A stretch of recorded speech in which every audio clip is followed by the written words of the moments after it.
Foi rodar o play aqui.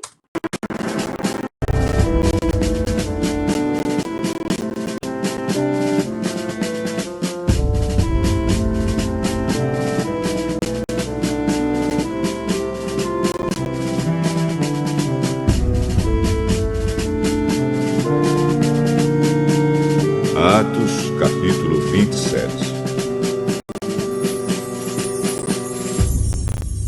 Ficou resolvido que devíamos embarcar para a Itália. Então entregaram Paulo e os outros presos a Júlio, um oficial romano que era do batalhão chamado Batalhão do Imperador.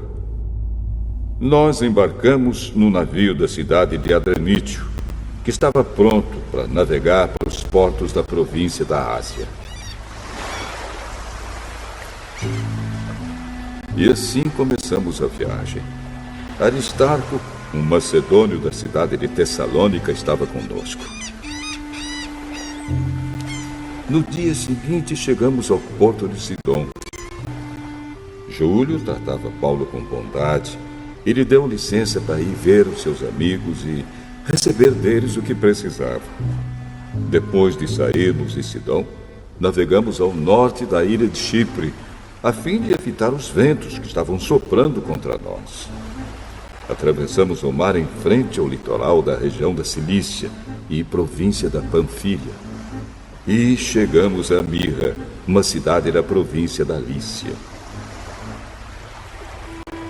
Ali, um oficial romano encontrou um navio da cidade de Alexandria que ia para a Itália e nos fez embarcar nele. Navegamos bem devagar, vários dias, e com grande dificuldade chegamos em frente da cidade de Cnido. Como o vento não nos deixava continuar naquela direção, passamos pelo Cabo Salmona da ilha de Creta e seguimos pelo lado sul daquela ilha, o qual é protegido dos ventos. Assim fomos navegando bem perto do litoral. E ainda com dificuldade, chegamos a um lugar chamado Bons Portos, perto da cidade de Lazéia. Ficamos ali muito tempo e tornou-se perigoso continuar a viagem, porque o inverno estava chegando. Então Paulo avisou: homens, estou vendo que daqui para diante a nossa viagem será perigosa. Haverá grandes prejuízos, não somente com o navio e com a sua carga, mas também haverá perda de vidas.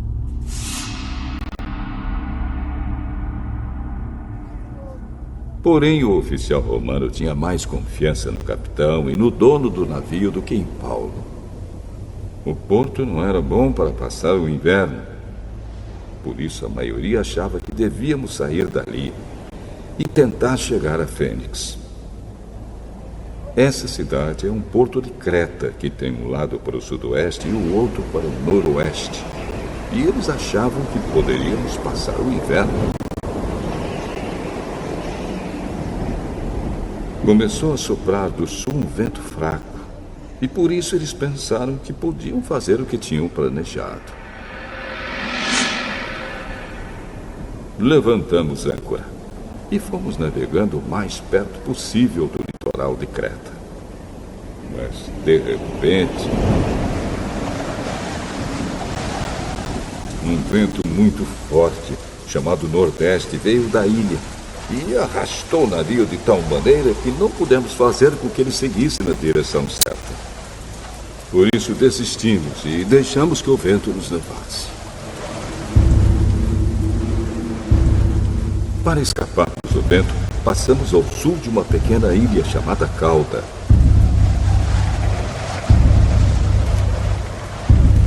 Ali, com muita dificuldade, conseguimos recolher o bote do navio.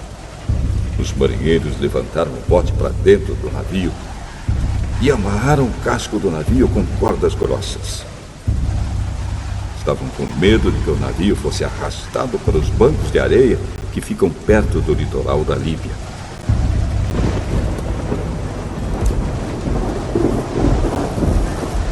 Então desceram as velas e deixaram que o navio fosse levado pelo vento.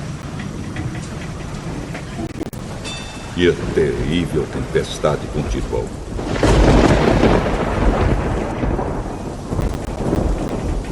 No dia seguinte começaram a jogar carga no mar.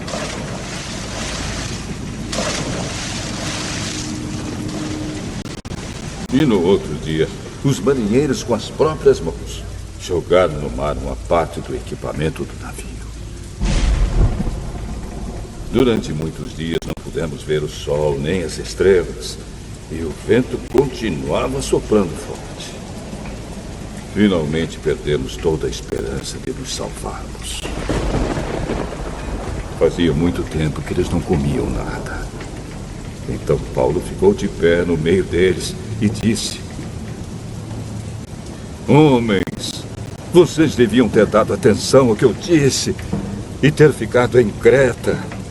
E assim não teríamos tido toda esta perda e este prejuízo. Mas agora peço que tenham coragem. Ninguém vai morrer. Vamos perder somente o navio. Digo isso porque na noite passada, um anjo do Deus a quem pertenço e sirvo apareceu a mim e disse: Paulo, não tenha medo. Você precisa ir até a presença do imperador. E Deus, na sua bondade, já lhe deu a vida de todos os que estão viajando com você. Por isso, homens, tenham coragem. Eu confio em Deus. E estou certo de que Ele vai fazer o que me disse. Porém, vamos ser arrastados para alguma ilha.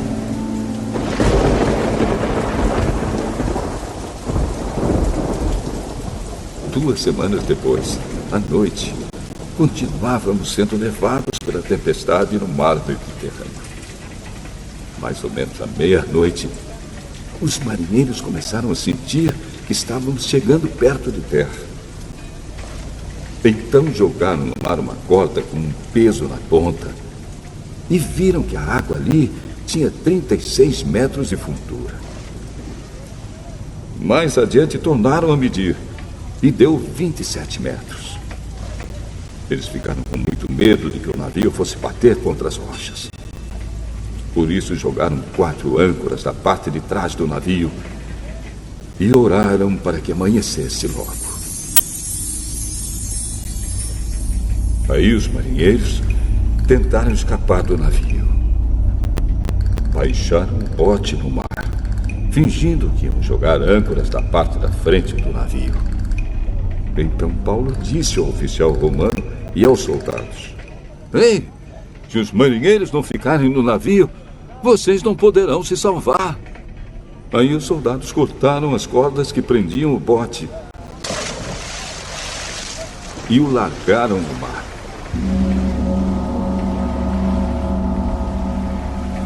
De madrugada, Paulo pediu a todos que comessem alguma coisa e disse: Já faz 14 dias que vocês estão esperando e durante este tempo não comeram nada.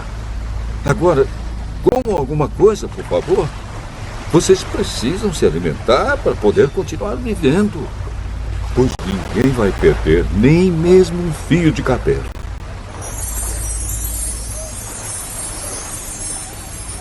Em seguida, Paulo pegou o pão e deu graças a Deus diante de todos.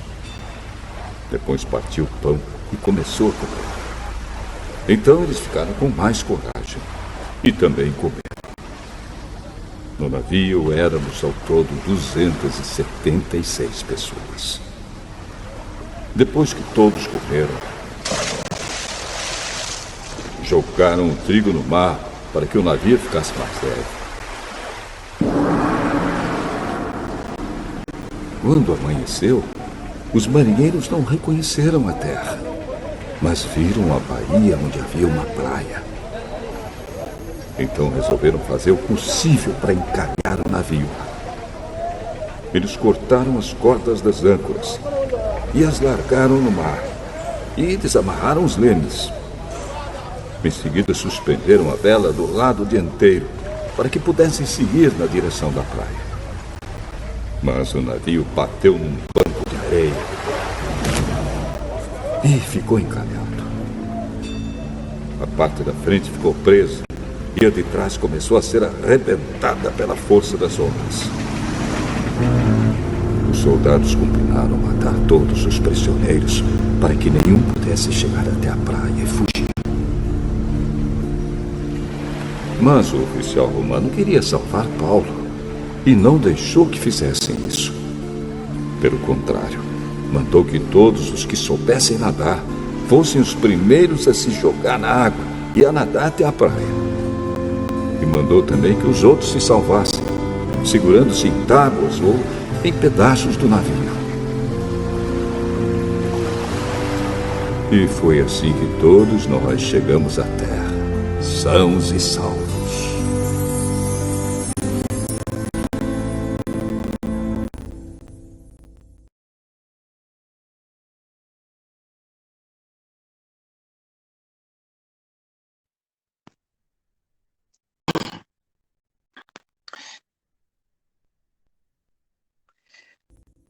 Bom dia, amadas. No Mercado Pago. Eu precisei trocar de celular. Esse é um antiguinho que eu tenho.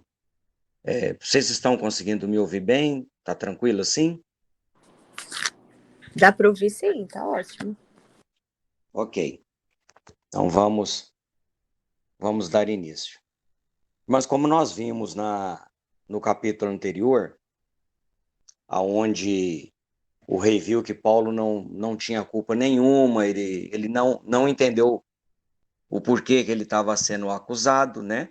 Diante de todo o testemunho que Paulo deu, mais uma vez, né, sendo obediente à ordem do Senhor, que ele ia ser testemunha dele diante dos reis e das autoridades, ele testemunhou, e ele não vendo culpa em Paulo, o desejo no coração dele era de soltar Paulo.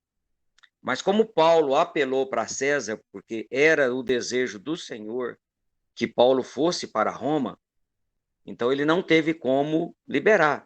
Então ele mandou Paulo que ele fosse levado para Roma. E era justamente isso que narra o capítulo de 27, que nós terminamos de ouvir, né? O início dessa caminhada, a viagem de Paulo, direcionado pelo Espírito para Roma, para cumprir a palavra do Senhor e a promessa que ele havia feito, de que ele seria testemunha dele. Né? E nesse caminho nós podemos ver e vamos analisar um pouquinho tudo o que passou e como o Senhor agiu nisso tudo. Então, a primeira mensagem que eu quero que os irmãos entendam e compreendam é que não importa as circunstâncias, Deus está no controle. Paulo e os outros prisioneiros embarcaram no navio para Roma. E no início da viagem, foi uma viagem relativamente tranquila. E quando eles embarcaram para Roma e o Senhor, para cumprir aquilo que o Senhor fazia, por que Paulo estava tranquilo e ele pôde ir tranquilo? Porque Paulo, conhecedor da palavra como era, ele tinha certeza absoluta que nesse caminho Deus o iria guardar, né? E como sempre eu reservei aqui, separei alguns versículos, caso os irmãos queiram anotar para depois estar conferindo e lendo e, né, se inteirando melhor. Paulo ele era conhecedor da promessa, por exemplo, que Deus fez a Josué, em Josué 1:9, onde o Senhor prometeu para Josué que estaria com ele por onde quer que ele andasse, aonde ele fosse, onde ele plantasse a planta do pé, ali seria dele, ele seria abençoado e o Senhor estaria com ele. Paulo sabia disso. Em 2 Samuel 22, de 2-4, nós vemos a narração de Davi, o testemunho de Davi, de como o Senhor o protegeu.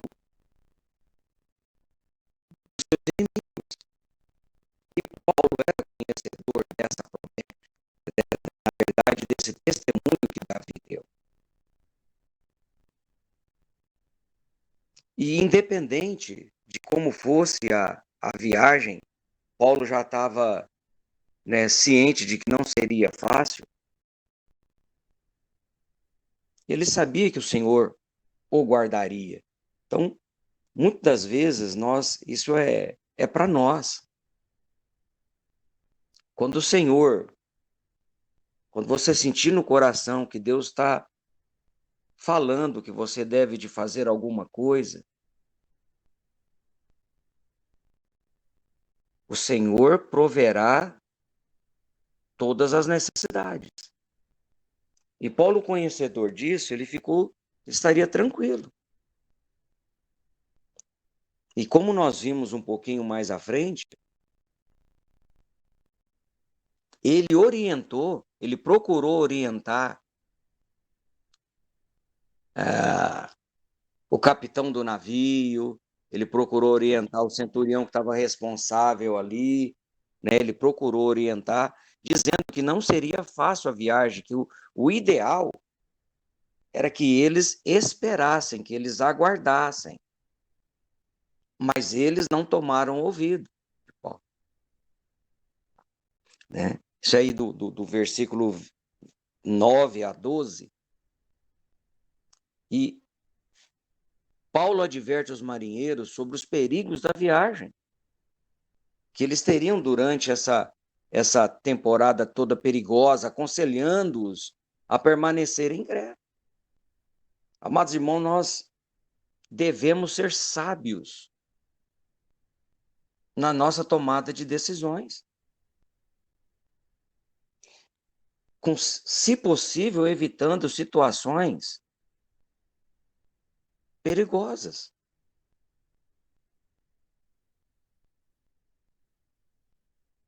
Olha o que Provérbios 4, 14 e 15 diz para nós. Conselho de Salomão sobre a sabedoria de se evitar o caminho dos ímpios.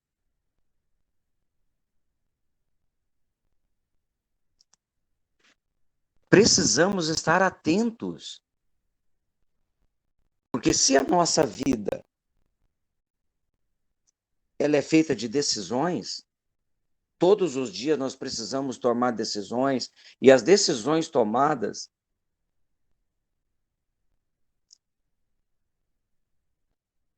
pode nos levar para determinado caminho ou não, porque não tem como, irmão. Nós sempre sofreremos as consequências das decisões tomadas, sejam elas benéficas ou maléficas. Olha o que em Efésios 5, Paulo, versículo 15 e 16, Paulo exorta os efésios para que andem com sabedoria.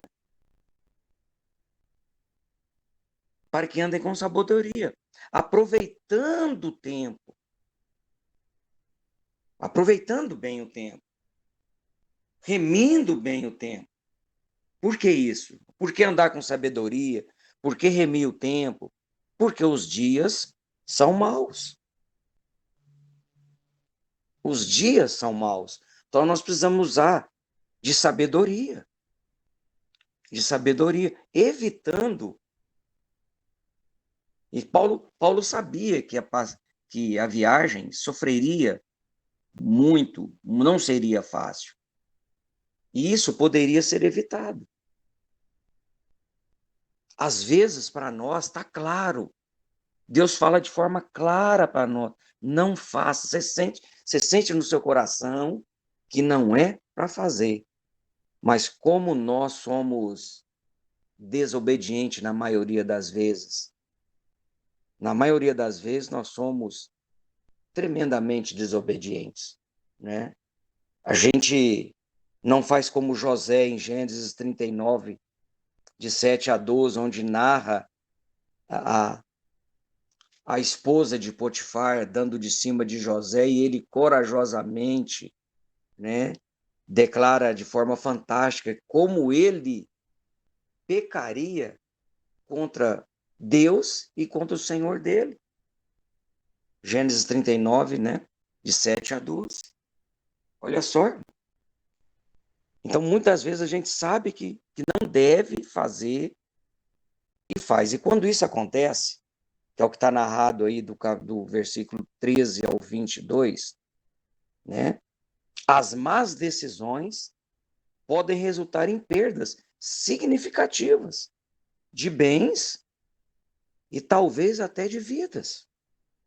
Apesar do conselho de Paulo, os líderes do navio decidiram prosseguir a viagem, o que resulta em uma tempestade fortíssima, devastadora, e ameaça a perda não só de bens, como também de vidas.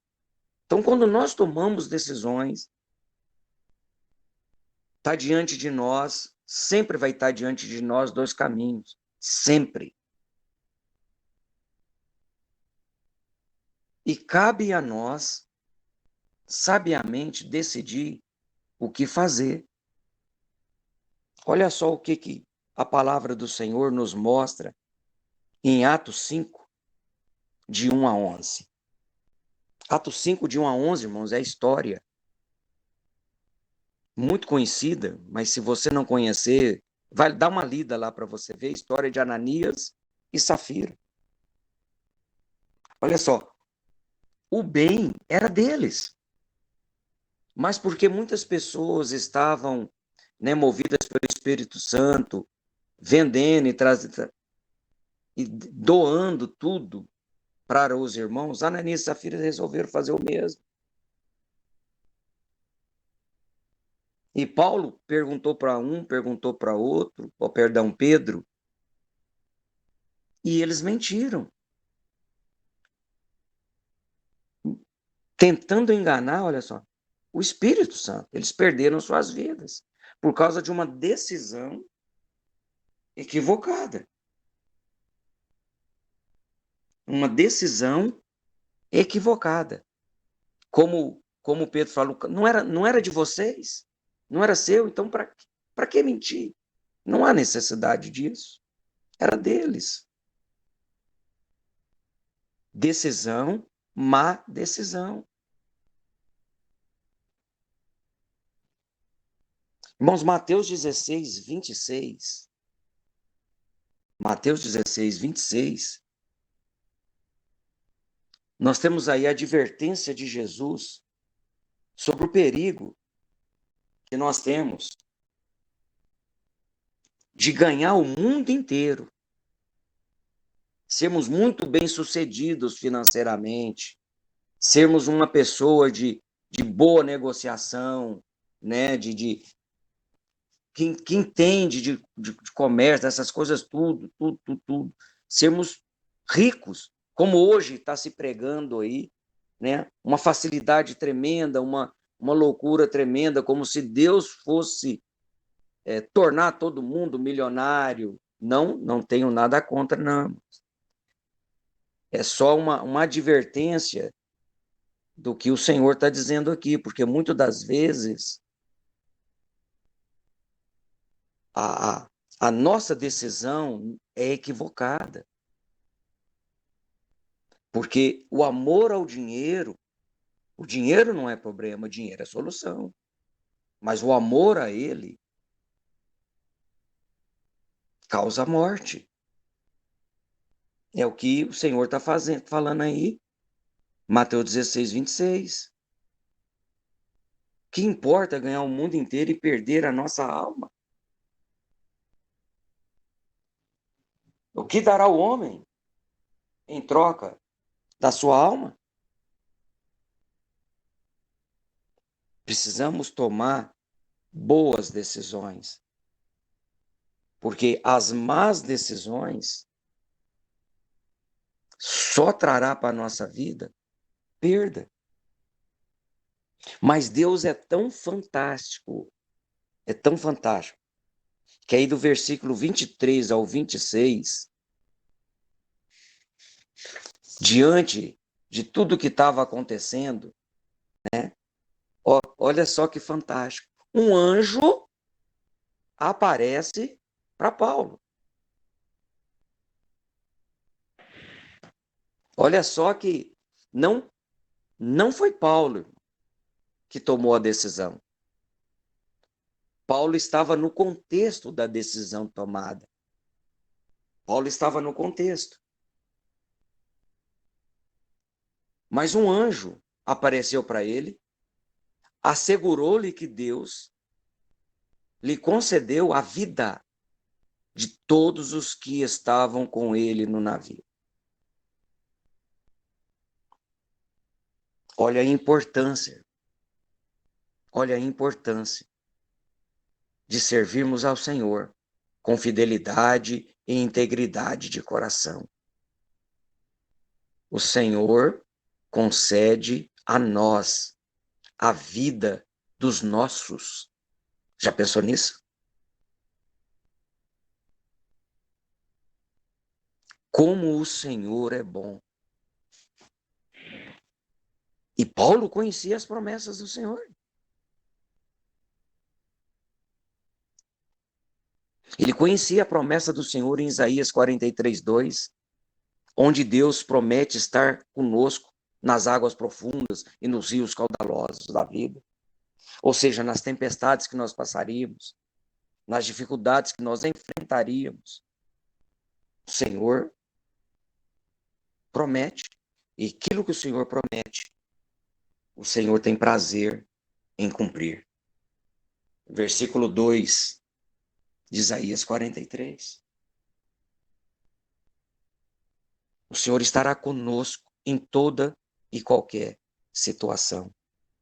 E olha que interessante. A declaração que Davi faz em Salmo 46, Salmo 46, de 1 a 3, qual que é a declaração que Davi faz, irmãos?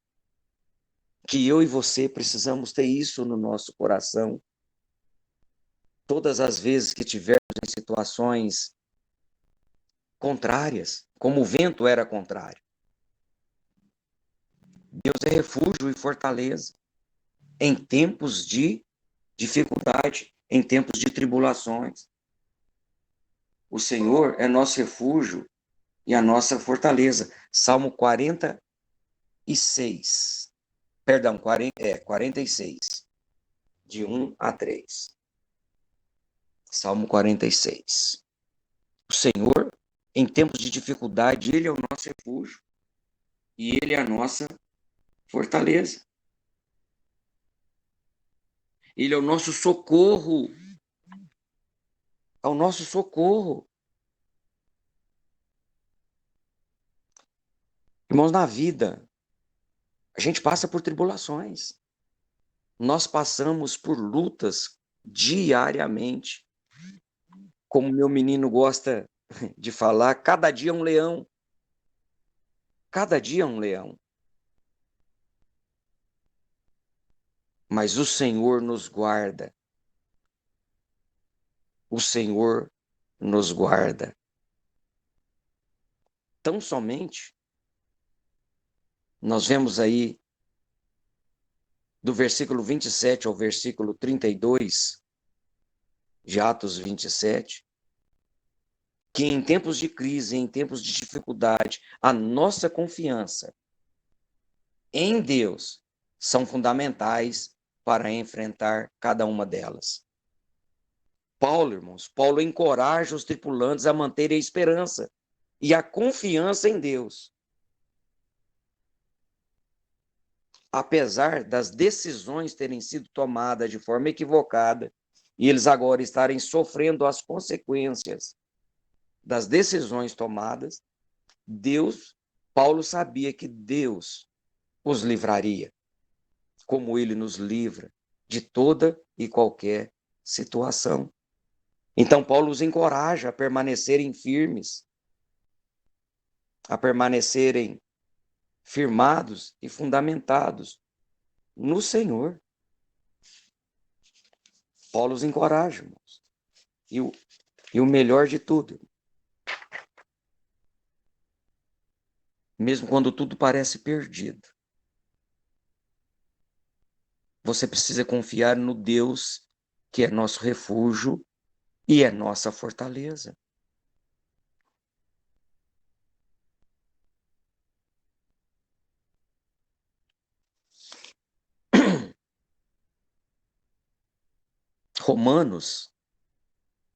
Romanos, capítulo 4, do versículo 18 ao versículo 21, nós temos aí a narrativa de como Abraão creu em Deus, mesmo quando a promessa parecia impossível de ser cumprida, ele creu.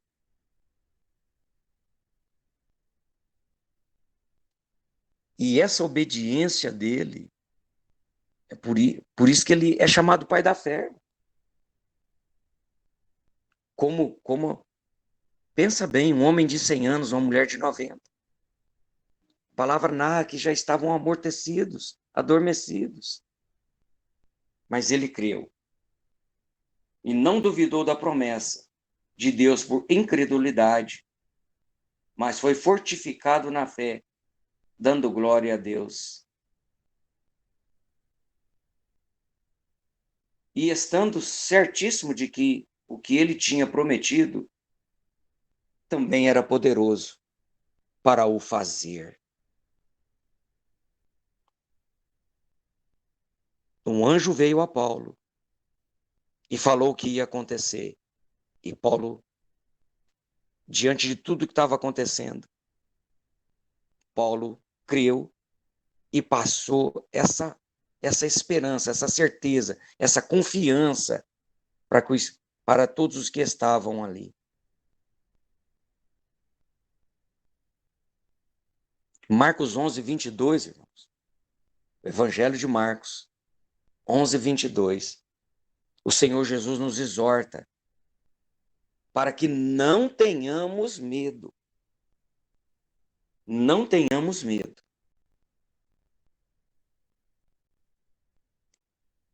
Mas tenhamos fé. Não tenha medo. Tenham fé em Deus. Porque Ele tem prazer, irmãos. O Senhor, Ele tem prazer de cumprir. E mesmo diante das dificuldades. Bom, se você conhece a história de Jó,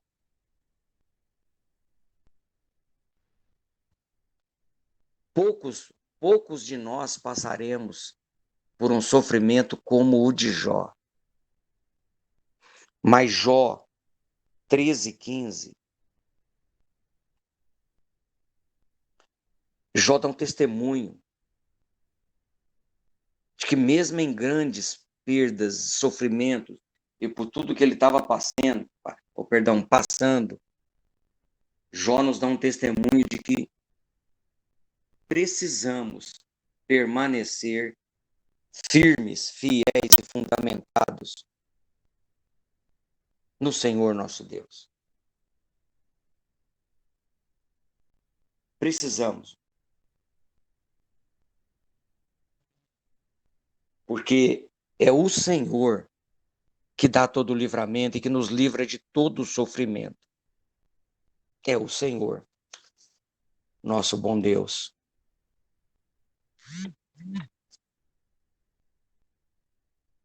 Primeira Samuel 1, de 10 a 20, narra a história de Ana.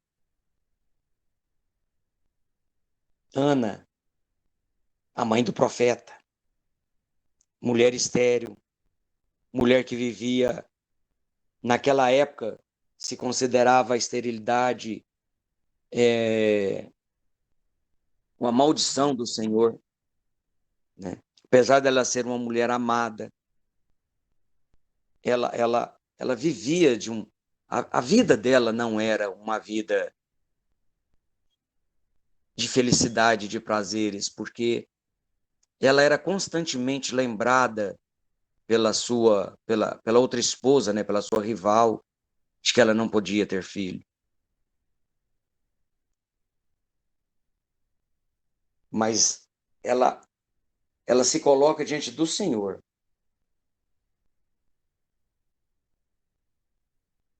E pede para que o Senhor olhasse para ela, né?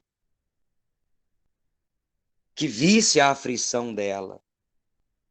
E o Senhor viu a fé e concedeu a ela. Então, mais uma vez, eu quero afirmar para nós aqui a importância de nós, eu e você, confiarmos em Deus em fé. Porque assim como ele fez para Paulo, ele faz conosco. E ele promete para nós que nenhum dos nossos se perderá, se nós mantivermos firmes a nossa fé. Por quê? Porque mesmo em meio a dificuldades, o Senhor providencia o livramento. Do versículo 33 ao versículo 38 de Atos 27, está falando para nós justamente isso. Paulo encoraja os marinheiros a se alimentarem e a se fortalecerem,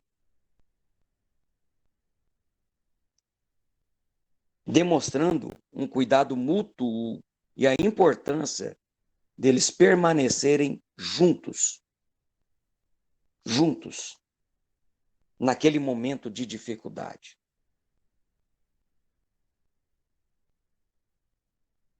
Então, mesmo durante a tempestade, Deus providencia uma maneira de os marinheiros se alimentarem e se fortalecerem.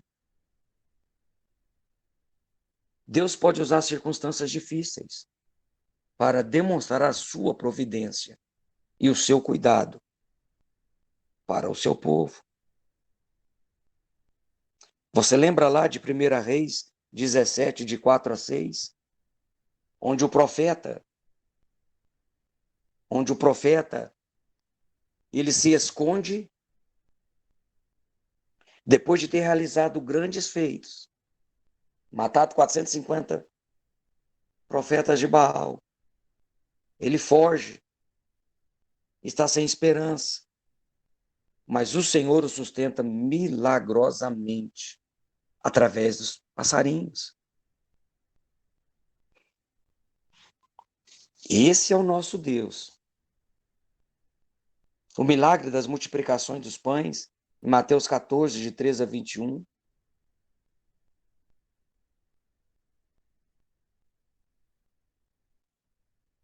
Deus nos sustenta, irmãos, em toda e qualquer situação.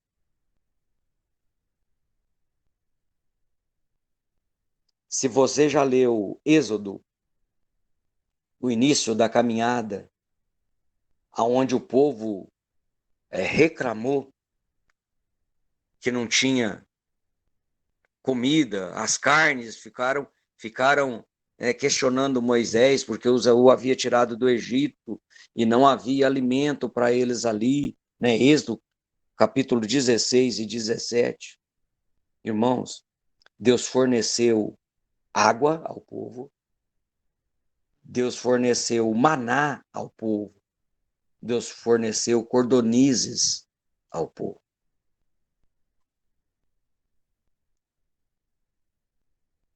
Para que eles tivessem força na sua caminhada pelo deserto. Assim como o profeta Elias se alimentou e teve forças para caminhar para onde Deus mandou com que ele fosse. Assim como Paulo se alimentou, deu aos seus companheiros, para que eles tivessem força para enfrentar aquela situação.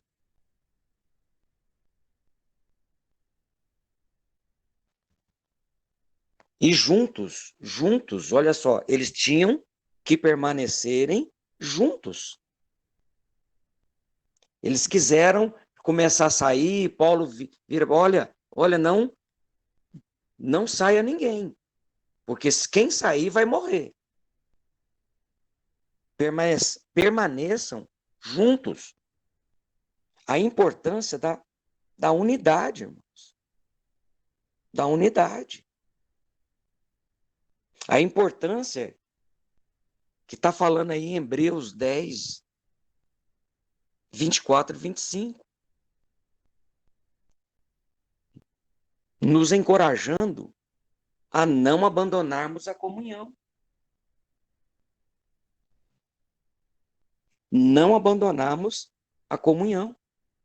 Mas que uns aos outros nos encorajam a permanecer firmes na nossa caminhada juntos.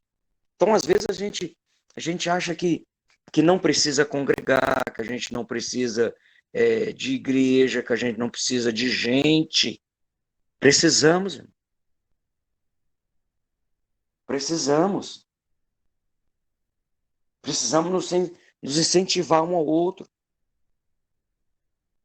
ao amor e às boas obras. Não deixamos de congregar, de nos reunirmos como igreja, para que sejamos fortalecidos no Senhor e na força do seu poder. Precisamos, amados. Precisamos. Isso é muito importante. Você lembra lá de Atos 2, 44 e 45, onde nós temos os exemplos dos primeiros cristãos que compartilhavam tudo e cuidavam um dos outros.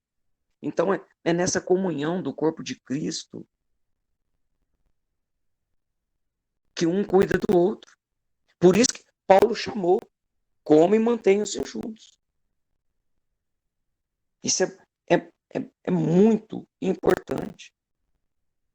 E olha, para nós finalizarmos, irmãos, Deus tem prazer em cumprir as suas promessas. Deus cumpre as suas promessas e demonstra sua fidelidade, mesmo em meio às tempestades da vida. Apesar dos obstáculos e perigos, Deus cumpre sua promessa de salvar Paulo e todos os que estavam no navio, levando-os salvo à terra firme.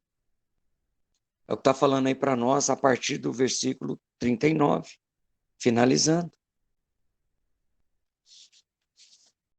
Deus é fiel. Deus livra. Te dá alguns exemplos da fidelidade de Deus. Lembra lá? Daniel, na cova dos leões? Daniel 6, de 16 a 23. Ele o protege. Dos amigos de Daniel na fornalha.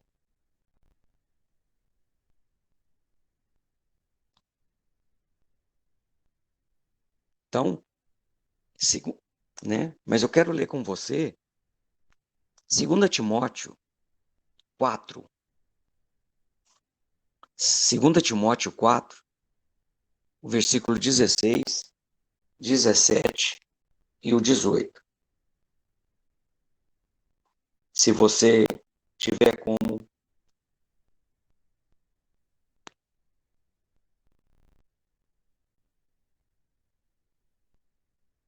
o Senhor livra, irmãos. Olha que bênção. Como ele preserva a vida dos seus. Na minha primeira defesa, ninguém foi a favor, antes todos me abandonaram. Que isto não lhe seja posto em conta. Mas o Senhor me assistiu e me revestiu de forças, para que por meu intermédio a pregação fosse plenamente cumprida e todos os gentios a ouvissem. E fui libertado da boca do leão. O Senhor me livrará também da obra maligna e me levará a salvo para o seu reino. celestial. A Ele a glória pelos séculos dos séculos. Amém. A quem seja a glória para todos sempre. O Senhor livra. E você lembra da promessa que o Senhor Jesus faz a mim e a você em Mateus 28:20? Irmãos, isso é para que na nossa caminhada diária, como meu filho gosta de falar, cada dia um leão, na sua luta com o leão diário,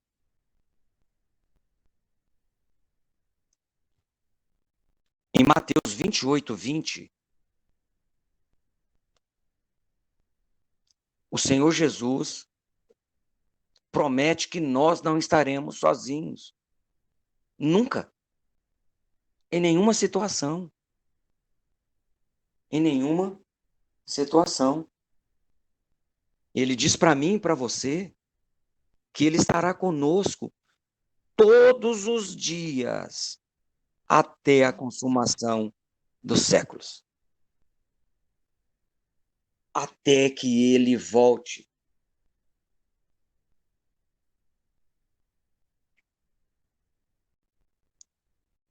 Você não está sozinho.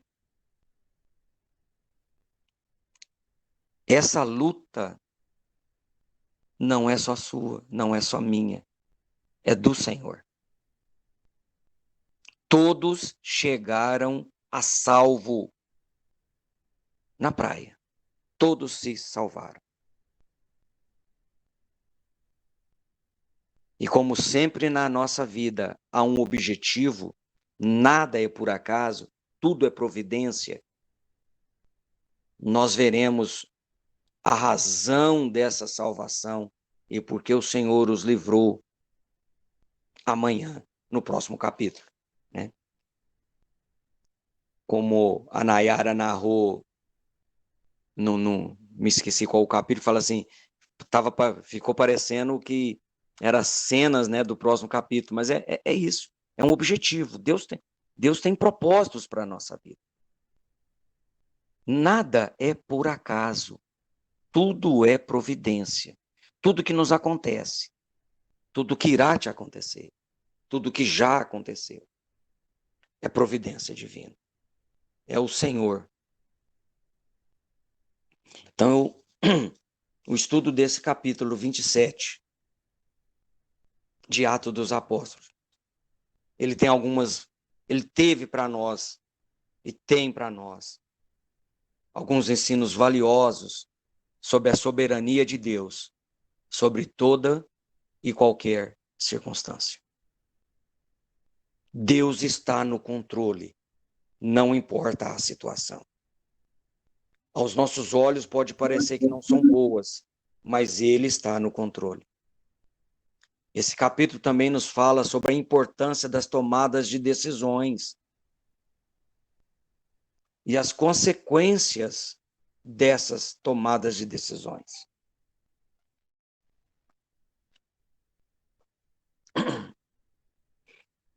Ele fala para nós da promessa de segurança e salvação. Ele fala para nós a necessidade de nós mantermos firme a nossa fé e a nossa confiança em Deus. Porque Ele e somente Ele providencia tudo para nós no meio das dificuldades. Ele fala para nós sobre o testemunho da fidelidade de Deus e o prazer que Ele tem em cumprir as suas promessas. Ele falou que Paulo iria a Roma e não importa o que aconteça no decorrer do caminho, Paulo chegará a Roma. Então, amados, essas mensagens nos incentivam a confiar em Deus em todas as circunstâncias e permanecer firmes em nossa fé, sabendo que Ele, o nosso Deus, é fiel para nos guiar e para nos sustentar independente do caminho que estejamos passando, mesmo que eles sejam desafiadores. O Senhor tem prazer em cumprir as suas promessas. Que o Senhor nos abençoe, que o Senhor nos dê um dia fantástico na presença dEle, e que vocês consigam guardar na sua mente, no seu coração, que o Espírito Santo nos traga à memória tudo que nós temos aprendido, mas que você, de tudo que foi falado, que você consiga guardar na sua mente e no seu coração. Mateus 28, 20. Eis que estou convosco. Eis que estou contigo todos os dias. Ele não nos abandona. Ele não nos deixa. Ele não se afasta. É Ele quem nos livra. Ele quem nos dá força. É Ele quem nos incentiva na nossa caminhada. Diariamente. Até que Ele mesmo venha para nos resgatar na consumação dos séculos. Que o Senhor nos abençoe mais uma vez. Em nome de Jesus. Em nome de Jesus. Se alguma irmã quiser ter a participação e finalizar para nós com uma oração. Obrigado, irmãs. É sempre um prazer poder ser abençoado na preparação da lição e abençoar as irmãs com as mensagens. Deus abençoe. É muito capítulo, né? E toda essa explicação que você foi trazendo com versículos fica tão enriquecedor, muito maravilhoso, viu, seu Antônio? Amei. Muito legal mesmo. E. Ah, será que a Cleide caiu? Acho que a Cleide caiu. Seu Antônio, você não quer orar pra gente? Que eu comecei orando no início. Acho que a Cleide caiu, ia falar pra ela orar, para encerrar. Claro, vamos sim. Senhor, nós,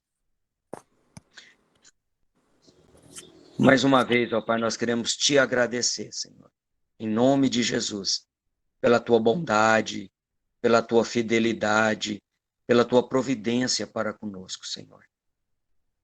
Pai querido, muitas das vezes nós sabemos o que devemos fazer, mas não fazemos, Pai. Tenha misericórdia, Senhor. Pai, nos dê sabedoria e nos dê força para tomar as decisões que realmente precisam ser tomadas de forma que o teu nome seja glorificado em nós e através de nós, Senhor. Em nome de Jesus, ó Pai amado, obrigado porque o Senhor está conosco. Obrigado, ó Pai, porque nós não estamos sozinhos nas nossas lutas diárias. Nós não estamos sozinhos nas nossas dificuldades. Em todos os momentos, ó Pai amado, o Senhor nos guia, o Senhor nos fortalece, o Senhor nos consola e o Senhor nos dá o livramento, Pai. Obrigado, Senhor. Obrigado por apesar de não sermos merecedores, o Senhor cuidar de nós, Pai. Senhor, abra a nossa mente, abra o nosso coração, Senhor. Ajuda-nos, ó Senhor, a guardar a Tua palavra. E, Pai querido, que nós não sejamos apenas ouvintes e falantes da Tua palavra, Senhor, mas como o Senhor nos ensina em Tiago, que nós sejamos, ó Pai, fiéis, cumpridores, ó Senhor. Que nós possamos ser fiéis praticantes da Tua palavra, Senhor. E que nós possamos pregar todo o tempo, Senhor, através da nossa vida principalmente, seu Pai, através do nosso proceder e também através do nosso testemunho pessoal. Ajuda-nos, ó Senhor. Os dias são maus, mas o Senhor é fiel. O Senhor é fiel. Obrigado, Pai, Obrigado, Senhor. Vá de encontro a cada coração nesse instante, Pai. Vai de encontro a cada necessidade, Senhor. Vai de encontro, Senhor. Vai de encontro. Alivia o que precisa ser aliviado, carrega o que precisa ser carregado, Senhor. Livra o que precisa ser libertado, ó Pai amado. Fortaleça o que precisa ser fortalecido, ó Senhor. Em nome de Jesus, Pai. Queremos estar na Tua presença com fidelidade e integridade. E, Pai, que hoje, durante todo esse dia, Senhor, que as palavras dos nossos lábios e o meditar do nosso coração sejam agradáveis na Tua presença, Deus meu e Redentor meu, em nome de Jesus. Em nome de Jesus. Amém.